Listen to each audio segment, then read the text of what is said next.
Hi hello ನಮಸ್ಕಾರ. Welcome to Anika lives Kannada ಚಾನಲ್ಗೆ ಸ್ವಾಗತ.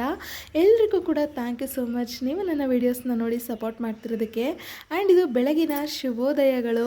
ಸೂರ್ಯ ಉದಯ ಆಗಿ ಏನು 1:30 ಗಂಟೆ ಅಷ್ಟೇ ಆಗಿದೆ. ತುಂಬ ಏನು ಟೈಮ್ ಆಗಿಲ್ಲ, ಬಟ್ ಬೆಳಗಿನ ವಾತಾವರಣ ಎಷ್ಟು ಕೂಲಾಗಿ ಎಷ್ಟು ಚೆನ್ನಾಗಿದೆ ಅಲ್ವಾ. ಸೊ ನಿಜವಾಗ್ಲೂ ಈ ಥರ ವಿಟಮಿನ್ ಡಿನ ಬೆಳಗ್ಗೆ ತಗೋಬೇಕು. ನಾವು ಸಿಟಿಗಳಲ್ಲಿ ಇರೋರಿಗೆ ಈ ಥರ ವಿಟಮಿನ್ ಡಿ ಎಲ್ಲ ಸಿಗಲ್ಲ.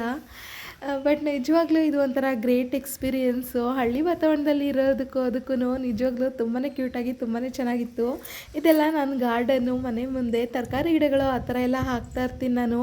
ಲಾಸ್ಟ್ ಟೈಮ್ ಬಂದಾಗ ಬದನೆಕಾಯಿ ಗಿಡ, ಟೊಮೆಟೊ ಗಿಡ ಮತ್ತು ಕೆಲವೊಂದು ಸೊಪ್ಪನ್ನು ಹಾಕ್ಬಿಟ್ಟು ಹೋಗಿದ್ದೆ. ಅಮ್ಮ ಸೊಪ್ಪೆಲ್ಲ ತೊಗೊಂಡು ಬಿಡಿಸ್ಕೊಂಡು ಯೂಸ್ ಮಾಡ್ಕೊಂಡಿದ್ದಾರೆ. ಬಟ್ ಟೊಮೆಟೊ ಇನ್ನೂ ಸ್ವಲ್ಪ ಕಾಯಿ ಈಗಷ್ಟೇ ಸ್ವಲ್ಪ ಬಿಟ್ಟಿದೆ. ಏನೋ ಒಂದು 2 kg ಅಷ್ಟು ಸಿಕ್ಕಿತ್ತಂತೆ. ಸೊ ಇನ್ನೂ ಕೆಲವೊಂದು ಕೋತಿಗಳೆಲ್ಲ ಹಾಳು ಮಾಡಿಬಿಟ್ಟಿದೆ. ನೋಡಿ ಈ ಥರ ಎಲ್ಲ ಟೊಮೆಟೊ ಎಷ್ಟು ಚೆನ್ನಾಗಿ ಬಂದಿದೆ ಅಲ್ವಾ. ಸೊ ನನಗೆ ಈ ಥರ ಎಲ್ಲ ಗಾರ್ಡನಿಂಗ್ ಮಾಡೋದು ತುಂಬ ಇಷ್ಟ. ಬಟ್ ಬರೋಷ್ಟರಲ್ಲಿ ಇಷ್ಟೆಲ್ಲ ಕಳೆ ಗಿಡಗಳು ಬೆಳ್ಕೊಬಿಟ್ಟಿದೆ.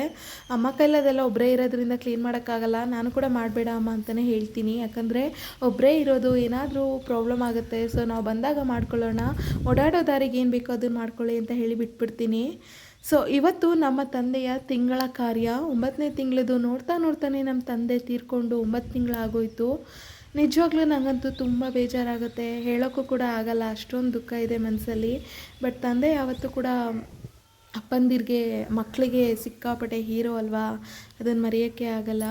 ಸೊ ಇವತ್ತು ತಿಂಗಳ ಕಾರ್ಯ ಆಗಿರೋದ್ರಿಂದ ಬೆಳಿಗ್ಗೆನೇ ಎದ್ದು ಇದೆಲ್ಲ ನೋಡ್ತಾ ಹಾಗೆ ಈಗ ಮನೆಯೆಲ್ಲ ಸ್ವಲ್ಪ ಕ್ಲೀನಿಂಗ್ ಎಲ್ಲ ಮಾಡ್ಕೋಬೇಕು. ಹಾಗೆ ಕಾರ್ಯಕ್ಕೆ ಏನೇನು ಬೇಕೋ ಎಲ್ಲ ಊಟ ತಿಂಡಿ ಮಾಡಬೇಕು. ರಿಲೇಟಿವ್ಸ್ ಎಲ್ಲರೂ ಬರ್ತಾರೆ. ಮುದ್ದೆ ಮಾಡ್ತಾವನಿ. ಮುದ್ದೆ ಎಡೆಗಿಡಕ್ಕೆ ಯಜಮಾನ್ರಿಗೆ. ಅದು ರೈಸ್ ತೆಗಿ. ಎಷ್ಟು ಜನಕ್ಕೆ ಮಾಡಿರೋದು? ಏನೊಂದು 30 ಜನ ಬಂದಾರ. 30 ಜನ ಬರ್ತಾರೆ. ಪಾಯಸ ಎಡೆಗೆ, ನಾನ್ ವೆಜ್ ಊಟಕ್ಕೆ ಪಾಯಸ, ಎಡೆಗೆ ಮಾತ್ರ. ನೀರು ಬಿಟ್ಕೊಂಡೈತೆ ಕಣಮ್ಮ. ಏನು ಆಗಲೇ ಕಳಿಸ್ಬಾರ್ದು. ಇವಾಗ ಎಡೆಗೆ ಹಾಕ್ಬೇಕಾಯ್ತನಾ? ಈಗ ಇದೇನು ಕೋಳಿ ಸಾಂಬ್ರ? ಇದು ಚಾಪ್ಸ್. ಕಾದಿಲ್ವ ಎಣ್ಣೆ? ಆ್ಯಂಡ್ ಎಲ್ಲರೂ ಕೂಡ ಇಷ್ಟೊಂದು ಅಡುಗೆ ಮಾಡಿದರು ನಮ್ಮಮ್ಮ ಪ್ರೀತಿಯಿಂದ. ರಿಲೇಟಿವ್ಸ್ ಎಲ್ಲರೂ ಬರ್ತಾರೆ, ಊಟ ಮಾಡ್ತಾರೆ ಅಂತ. ಸೊ ಎಲ್ಲರೂ ಕರೆಕ್ಟ್ ಎಡೆ ಇಡೋ ಟೈಮ್ಗೆ ಬಂದರು. ನಮ್ಮ ಕಡೆ ಎಡೆನ ಈ ಥರನೇ ಇಡೋದು. ನಮ್ಮ ತಂದೆಗೆ ನಾನೇ ಇಟ್ಟಿದ್ದು, ಹೆಂಗಿದೆ ಹೇಳಿ. ಬಟ್ ಇದನ್ನು ಹೆಂಗಿದೆ ಅಂತ ಕೇಳೋದಕ್ಕಿಂತ ನಿಜವಾಗ್ಲೂ ದುಃಖದ ಸಂಗತಿ. ಈ ಥರ ಇವರೇ ನಮ್ಮ ತಂದೆ. ನಿಜವಾಗ್ಲೂ ತುಂಬ ಬೇಜಾರಾಗುತ್ತೆ, ತುಂಬ ದುಃಖ ಆಗುತ್ತೆ, ಏನೂ ಮಾಡೋಕ್ಕಾಗಲ್ಲ. ಸೊ ತುಂಬ ಏನು ಗ್ರ್ಯಾಂಡಾಗಿ ಇಲ್ಲ, ಸಿಂಪಲ್ಲಾಗಿ ಅನ್ನ ಸಾಂಬಾರು, ಚಾಪ್ಸು, ಪಲ್ಯ, ಪಲಾವು, ವಡೆ, ಪಾಯಸ, ಫ್ರೂಟ್ಸು, ಸ್ವೀಟ್ಸು, ಮೊಟ್ಟೆ, ಅವ್ರು ಏನೇನು ಇಷ್ಟಪಡ್ತಾಯಿದ್ರು ಅದೆಲ್ಲ ಇಟ್ಟು ಈ ಥರ ಒಂದು ಪೂಜೆ ಮಾಡ್ತೀವಿ. ತುಂಬ ದುಃಖವಾದ ವಿಚಾರ, ಏನೂ ಮಾಡೋಕ್ಕಾಗಲ್ಲ. ಬಟ್ ಜೀವನದಲ್ಲಿ ಒಬ್ಬರಲ್ಲ ಒಬ್ಬರು ಈ ಥರ ಜೀವನ ಬಿಟ್ಟು ತೊರಿಲೇಬೇಕು. ಜೀವನನೇ ಅದು, ಹುಟ್ಟು ಖಚಿತ, ಸಾವು ನಿಶ್ಚಿತ ಅಂತಾರಲ್ಲ ಹಾಗೆ. ಸೊ ಏನೂ ಮಾಡೋಕ್ಕಾಗಲ್ಲ. ನಮ್ಮನ್ನು ಬಿಟ್ಟೋದ್ಮೇಲೆ ನಾವು ವಾಸ್ತವಕ್ಕೆ ಬರಲೇಬೇಕು. ಒಂದಲ್ಲ ಒಂದು ದಿನ ನಾವೆಲ್ಲರೂ ಕೂಡ ಹೋಗೋರೆ. ಸೊ ಈ ಥರ ನಮ್ಮ ತಂದೆಯ ಕಾರ್ಯ ಆಯಿತು.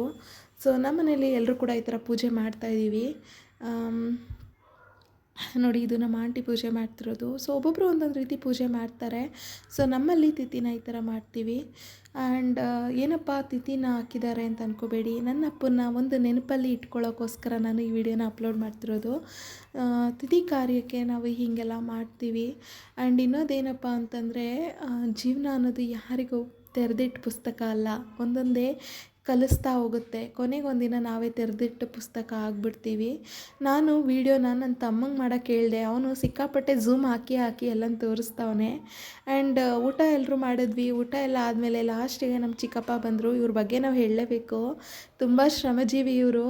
ಮಾತು ಬರೋಲ್ಲ ಇವರಿಗೆ, ಕಿವಿನೂ ಕೇಳಿಸಲ್ಲ. ಆದರೆ ಸಿಕ್ಕಾಪಟ್ಟೆ ಶ್ರಮಜೀವಿ ಇವರು.